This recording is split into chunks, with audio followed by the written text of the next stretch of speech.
Seven,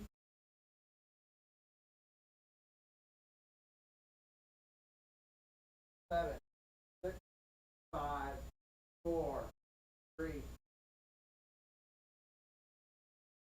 Welcome to Doctors on Call. I'm Jenna Miller. Healthy eating is one of the best things you can do to prevent and control health problems such as heart disease, high blood pressure, type 2 diabetes, and some types of cancer. Your heart, your brain, your entire body benefits from exercise. More than 70 million adults in the U.S. are obese and 99 million are overweight.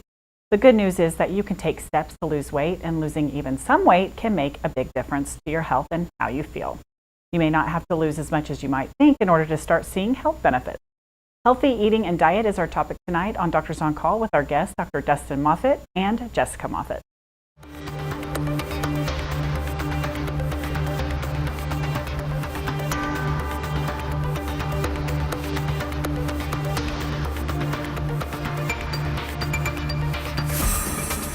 Presentation of Doctors on Call on Smoky Hills PBS is made possible in part by an underwriting grant from at Blue Cross Blue Shield of Kansas. We're committed to being a healthcare partner you can turn to. That's why we're simplifying the health insurance experience so you can feel more empowered in your health. Local Regional Hospital, experts, neighbors, friends. Dr. Dustin Moffitt received his bachelor's degree in chemistry from Wichita State University and his doctor of naturopathic medicine from the National College of Natural Medicine in Portland, Oregon. He is a member of the American Association of Naturopathic Physicians, the Oregon Association of Naturopathic Practitioners, and the Western Pain Society. Dr. Moffitt is the medical director at the Riordan Clinic in Hays. He specializes in micronutrient testing, regenerative medicine, and anti-aging therapies. Jessica Moffitt received her Bachelor of Science degree in Public Health with an emphasis in physical activity and exercise from Portland State University and became a certified health education specialist in 2016. Jessica moved to Hays with her husband Dustin in 2017 and is owner and director of health education at Prospectively Healthy in Hays. Give us a call at 800-337-4788 with your questions about healthy eating and diet on Doctors on Call. Doctors on Call brings you information which may be useful to you when you see your own physician. Thank you both for coming and joining us tonight. We've got lots to cover, so let's go ahead with some of our questions. First of all, let's talk about, as a team, how do you view healthy eating and diet? Yeah, I think one of the biggest things that I try to express right from the get-go with everybody that I encounter is that health is a spectrum.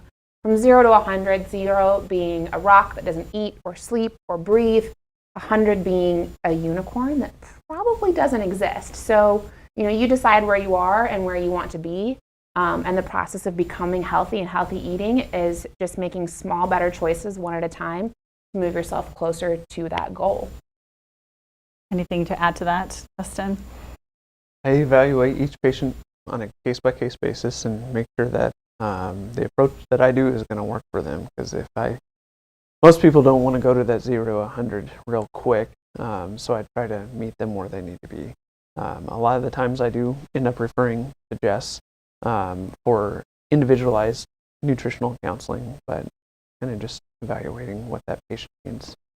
Excellent. Now let's talk about the difference between a wellness specialist and a nutritionist or a dietitian. Yeah, so a dietitian is going to have a degree specific to diet. Diet in the traditional sense being our nutritional habits, what it is that we eat on a consistent basis. And that's going to be their primary focus. But my certification and my degree is more of a wellness-based education approach. So looking at all the different pieces that encompass being well and being healthy, not just how we eat or what we eat, but when we eat, the amounts that we eat, the toxins that we expose ourselves to or that we can remove, stress, sleep, happiness. Kind of a big picture approach versus just focusing on the food that's on your plate. Excellent.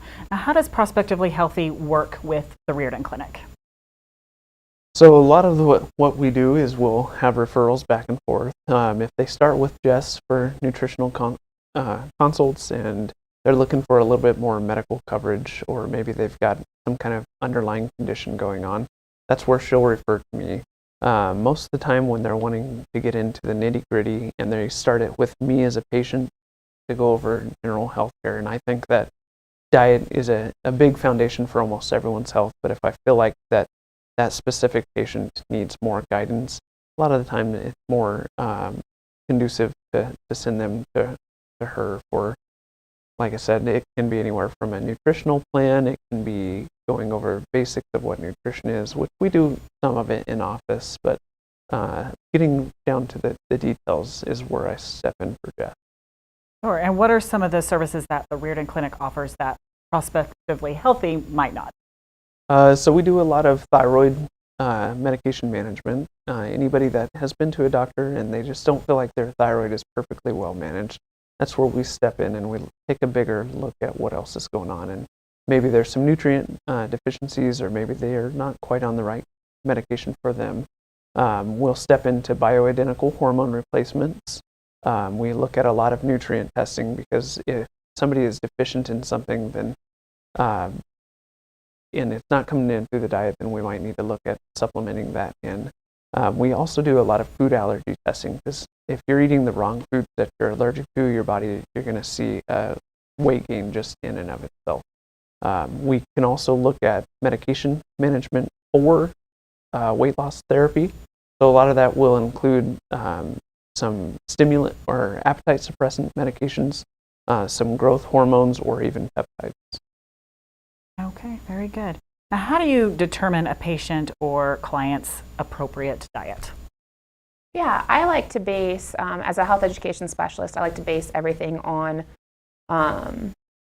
the traditional daily recommended values of what we're looking for, a well-balanced diet. And then there's recommendations, of course, from the American Medical Association that talk about, if you're increasing certain activity levels, then that'll change caloric distribution. And a lot of research-based approaches to changing macronutrients, so maybe eating more proteins or less fat for a particular goal, more specifically with weight. Oftentimes we see that, or with muscle, somebody trying to gain muscle mass. We can help with that as well. But otherwise, unless you're allergic to something, I typically say, give it a shot. If your body doesn't tell you that you shouldn't be eating it, or something that Dr. Moffitt's done at the Reardon Clinics doesn't say that you shouldn't be eating it, then it's probably okay to eat it.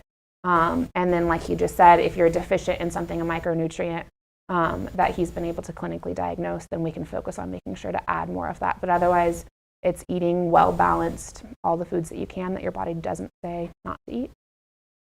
And what might be some signs that it's a food that your body's saying no way? Yes. So some of the biggest ones that I love to see, because we often get very fast responses, is acne, brain fog, insomnia at night, inability to sleep. And so they go to Dr. Moffitt, they do a food allergy panel, it comes back they're allergic to bananas, for example. And they're like, well, shoot, I've been eating bananas in my smoothie for the last 3 years.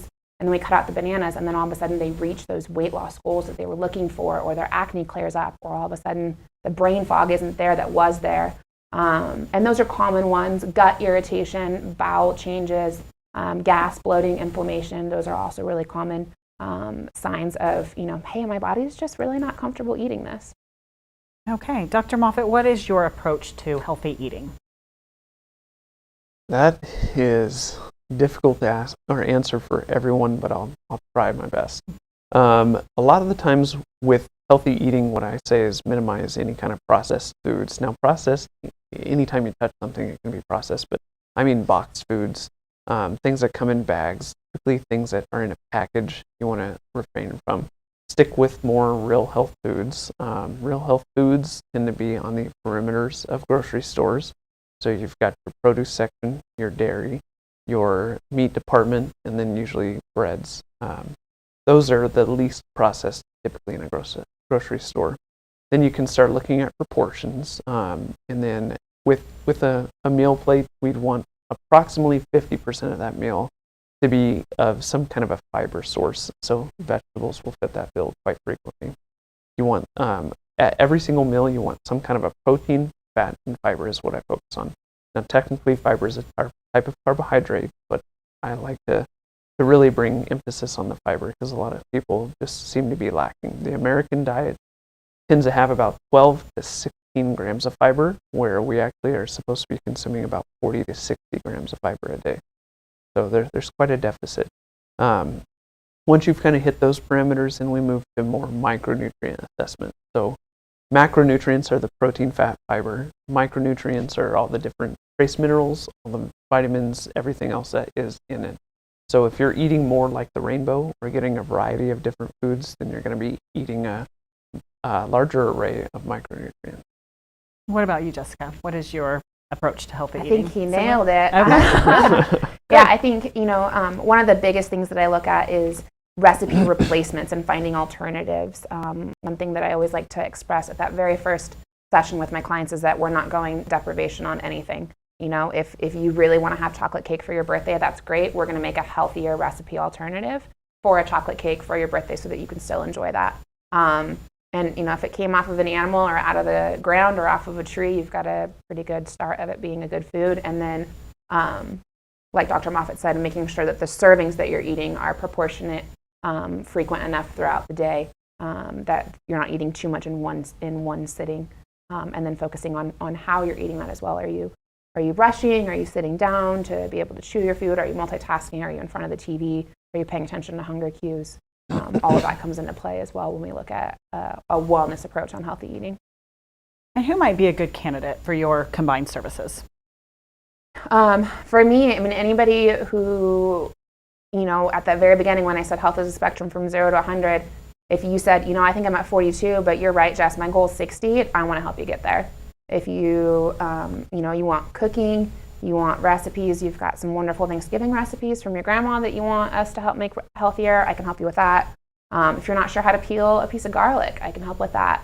And learning kind of the education pieces of it. Everything that I teach is education-based and research-based. So oftentimes I find that clients have Googled one question and then ended up with significantly more questions by the time they got to the end of their Google search. And so sometimes when my clients get into that kind of overwhelming, we can dial it back down and start with the basic of that.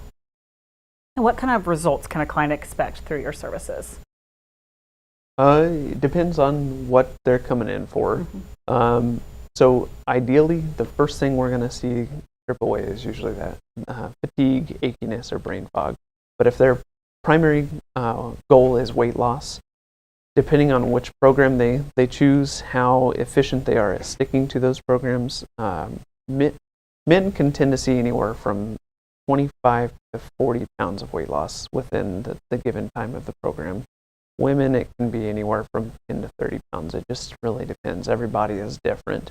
But those are good starting numbers. I don't always like to focus directly on weight. Sometimes, like if they get a diet and exercise routine going, a lot of times you'll actually see muscle building come on first, and then the weight will start to reduce. So weight loss is not always the first obstacle, but if a patient comes in specific about weight loss, we try to focus. And what are diets? We hear that term so often. What are diets and do they work? Yeah, the word diet traditionally just refers to our nutritional intake, our daily eating habits. But if you think of trending diets, paleo, ketogenic, they typically by research are a diet that's based off of a cultural group of individuals in a specific time period where either food scarcity, climate, region, or culture dictated how they ate, and it worked really well for them. And they're based on research is always a group of people that will benefit very well from those diet trends, that particular cultural approach that they're looking at. And then conversely, there's always a group that maybe won't benefit from it as well. So they work if it's the right fit for you for that particular plan. But oftentimes the biggest thing is when you stop that diet trend, if you haven't made a truly lifestyle change to your eating habits, when you stop that diet trend, then unfortunately you undo what you've temporarily created in success. So that's the big kicker is you have to, whatever you pick, if it's working, you have to stick to it. And what about, is it the same thing? You see all these boxed foods that, you know, these programs that it comes to your door and it sounds so very convenient. How do you feel about those? Depends. There's one of them that I truly stand behind. It's actually got a lot of benefit to it. It goes in along with intermittent fasting, considered a fasting mimicking diet. That one can be utilized, but if you're after it primarily for weight loss, I would not utilize that. It's more about immunostimulation at that point. So when we fast the body for a certain amount of time, we actually see immune stimulation specifically after 72 hours. That is about the only one that I would say in a box I would get behind, but it's not for weight loss. Some of the other ones, they don't teach you any morals of how to sustain that weight loss. You may get weight loss. Most of the time it's going to be water reduction because what it's doing is it's reducing a short-term inflammatory load, which then lets your body shed that excessive water weight. And then that's why a lot of people bounce right back very quickly. Some people will have long-term success weight loss, but the most important diet that I can say diet program would be not a diet. Start looking at doing lifestyle changes. Change up what you're doing in your life where you have sustaining results. Now there can be such thing as let's hit a strong reset button, which is where a lot of medical weight loss programs come in. Hit that strong reset button, but you've got to hit that ball rolling, hit the ground rolling and ready to go to the next item. You want to make sure that you keep that weight loss. Nobody wants to lose weight to then gain it back to then lose weight. That's called yo-yo dieting, right? And we actually see people that tend to yo-yo diet tend to gain more weight over the years, and it doesn't really improve their health.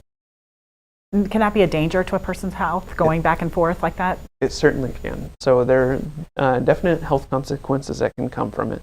A lot of it can contribute to something called metabolic syndrome. We can also see gallstones develop over time. Not always clear-cut, perfect that way, but it's just not good to put your body through the ringer like that. So the body likes stability, just like most of us do. We like some kind of a routine throughout the day. Our body is the same way. We want to make sure that we're establishing healthy routines for our success long term. Now, just because somebody may come to a mild mishap and slip, that's okay too. We're all humans. You can't be perfect, and we never expect you to be perfect. We will always try to meet you where you are. We'll encourage you to keep making the right choices, but taking a step back and always realizing that, hey, mistakes are okay. Is there any truth behind, speaking of mistakes, that some diets will say diet, but then take one day and cheat? Like, is there any science behind that, or is that, how do you feel about that? I always encourage people good, better, best. So try and eat 85% of your meals to be something that's strictly for nutrition for your body, to feed and fuel your body, to create success, to enjoy your lifestyle. 10% of the time, have something that you enjoy with your meal, but make it a balanced meal. So if you want a burger, that's great. Maybe have a salad with it. If you want steak and potatoes, fine, throw some vegetables on the side. 5% of the time, enjoy what you can, but distribute that 5% over time. Don't stack it all at once, because if your body gets too much of a nutrient at once, for example, if you consume too many fats in one sitting, it's going to do either one of two things. It's going to create a bowel response where you're going to try and purge it, or it's going to store it, which is not helpful. Whereas if you have one maybe splurge meal, for dinner, but had a really great salad for lunch that day, then your body will be able to balance that macronutrient imbalance a little bit easier. So not a fan of cheat days if that's what you're getting at. Okay, good. That's good to know. Does it cost more usually? Does it tend to cost more to eat healthy? Absolutely not. One of the very first things that I ask every single one of my clients is how much do you spend on groceries right now and how much do you want to spend? We talk about grocery store habits, when to avoid going to the grocery store, how to reduce how much you spend at the grocery store, the frequency of going, but also really capitalizing on the foods that you have in your fridge so that you're not throwing things away at the end of the week. And I absolutely have yet to have a single client give me a budget that I can't make work for them. Excellent. I think sometimes when we use the term diet, people are thinking, I have to eat salad and smoothies all the time. Is there any truth to that? Salads and smoothies are a really great way to get a ton of fruit and vegetables in all at once. My smoothies typically are called things like cinnamon roll and apple pie. They're pretty darn good. I like to do a little bit more than just the straight spinach and protein powder into a smoothie, but they absolutely don't have to. You know, if someone comes to me and they're like, there's no way that I'm drinking a smoothie or juicing and I'm not having more than a side salad, that's 100% okay, and we can make it work elsewhere. It's just an easier way to get a high amount of servings in very quickly rather than having to spread those servings of fruits and vegetables out throughout the whole day, and fiber. Sure. Now, when we were talking about trends and diet trends, there's also a lot of trends as far as diet pills go. Mm-hmm. What are the benefits or not so much benefits from those? Depends on what kind of diet pill there are. Some of the diet pills on the market are purely just different supplement combinations. They may contain vitamins, they may contain minerals. Sometimes those are deficient. A lot of them will say that they're thermogenic. They make the body burn fat. There's not enough research to state absolutely that they're there. Some of them will have increased antioxidants, like the green coffee bean. You'll see that in a lot of things. Same thing, it doesn't work for everyone. It might work for some people, but a lot of times you're kind of wasting your money on a higher priced one. And they know how to market them. They're usually, the diet pills are 2-3 times the price of what a standard supplement is, and they're not necessarily any better. You'll see some of these HCG drops on the market. You'll see a lot of studies where they've actually looked at them, and none of them actually contain any HCG. So you've got to be careful what you're spending your money on. There are some useful ones out there, but you really got to pick through the weeds. You can get bad products, or you can just be burning your money, not getting anywhere. Talk to your friends and family, see if they've known supplements that work for them, and generally talk to your friends and family that don't have money interests behind them. There's a lot of pyramid marketing or multi-level marketing out there where they're just trying to make a buck off you. So just be careful. Absolutely. Is cleansing a safe way to start a weight loss program? Yeah, I like doing a cleanse 1 to 2 times a year personally for myself. I feel like it's a great way to reset any toxins that I've exposed myself to over the last 6 or 12 months. But it's also a really nice way to clear rapidly some of that brain fog and sludge that's built up into us. So if someone comes in and they say, you know, hey, I have this timeline, it's a little difficult, or I'm at a breaking point where if I don't have something soon, you know, I'm not enjoying life. I'm gonna just not go to the pool at all this year if I don't lose some weight. Or, you know, when it gets to kind of that option of having to choose between really living and seeing results. I think it's a great thing to throw in at the beginning, and then also just for feeling great. I love to do one particularly after the holidays. After, you know, we tend to drink a little bit more towards the end of the year, so the first part of the year is a great time to do that. And then right before the summer, you know, get rid of some of that excess bloating and water weight that, you know, gets you prepared for that summer goals that people like experiencing. So, but not as long as it's a physician-approved, clean, balanced cleanse, then typically I'm all for it. Okay. What about low-calorie intake? That's often attributed to weight loss. Calories in, calories out. How do you feel I'll go about? ahead and take that one. So, HCG diet tends to revolve around a lot of low-calorie. It tends to be 500 or 600 calories. That is not sustainable long-term. Short-term, it can be useful. You've got to be careful. I don't think that many people should go through that without the assistance of some kind of a medical assistance program. Mainly because you can actually crash your metabolic rate if you do it incorrectly. So you want to make sure that you're keeping up with that. Because like I said, a 500-600 calorie diet is not good long-term. If you did that long-term, you're actually going to see that you might actually start gaining weight at that because you put your body into starvation mode. And that is the thing that we want to avoid. Is it true that not all calories are created equal, or does it Yes. just matter how many you take in? I have that course available on my website if you'd like to Hey. download it.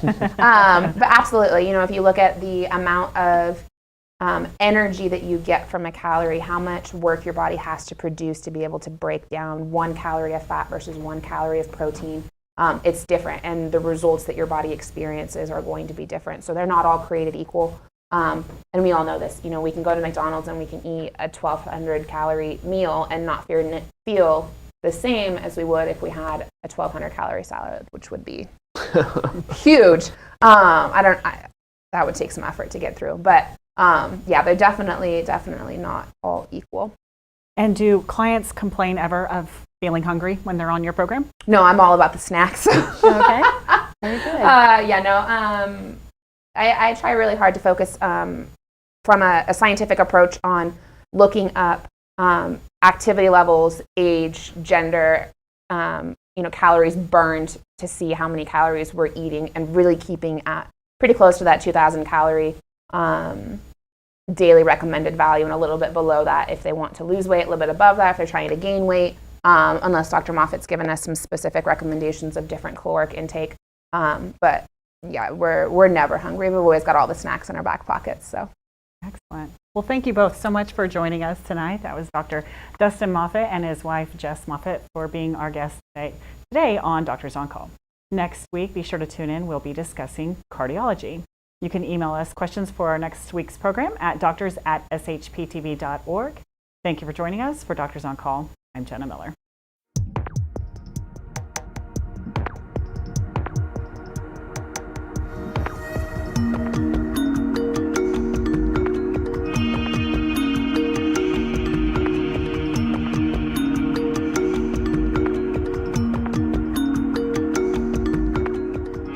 Presentation of Doctors on Call on Smoky Hills PBS is made possible in part by an underwriting grant from At Blue Cross Blue Shield of Kansas. We're committed to being a healthcare partner you can turn to.